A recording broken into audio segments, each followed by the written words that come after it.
As 2017 winds down and harvest nears completion, I think it's time to take a look back at one of the last challenges that we had this last year. That challenge, of course, is some of the down corn that we had going on out in the field, like we see in this field that we're at today.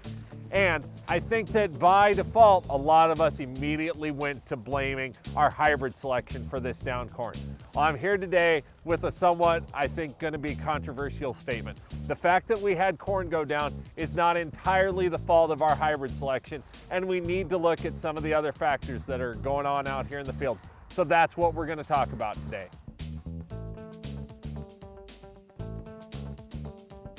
I'm Keith Byerly, Precision Ag Manager at Central Valley Ag, and this is your precision focus that corresponds with my article on the CVA blog site.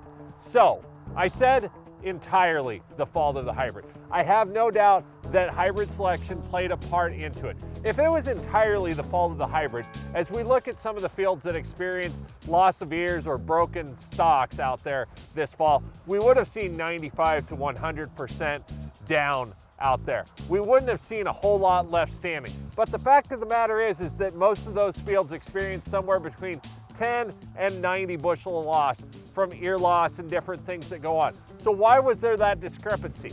That discrepancy comes from the other 39 decisions that we made this year. We talk about the 40 decisions that we have to make every year to have a successful crop.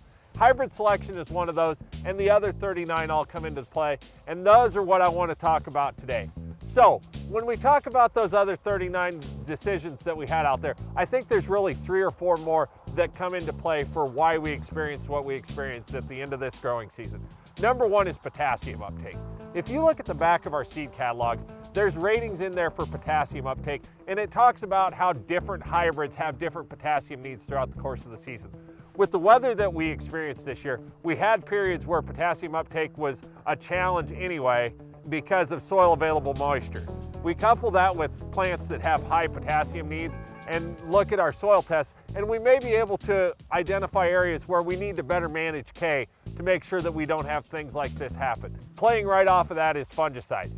In the back of any of the seed catalogs, there's also those response to fungicide ratings. As we look at how fungicide responds out there, it explains why we had fields that we put fungicide on that still had some loss go on that was above and beyond some of the neighboring fields that didn't have those same experiences. So fungicide application needs to be targeted to the hybrids that best respond to it. And then of course I'm going to get in water management. You knew it was coming somewhere along the way, but when I talk about water management, I'm not just talking about irrigation. I'm talking about compaction, I'm talking about root development and all those other challenges that we had throughout the course of the season. If we look at those challenges that we had, especially around compaction early on, it affected our roots, it affected our nitrogen uptake, and it affected our potassium availability and the pool that we had to draw from it. Those are all management things that we need to focus on. So my take home for the day is simply this. Is it possible that hybrid selection was 100% to blame for the loss of ears or down corn this fall in places? It absolutely is. But I think that that's a fairly small sample size of the total of what happened. If we're realistic, probably more fields had hybrid selection being 30 to 70% of the contributing factor that we saw for the loss of those things out in the field. And it was those other 39 decisions. The fact of the matter is, no matter what it was, it's all behind us. 2017 growing season is now done, and we have to begin to make the best decisions we can for 2018.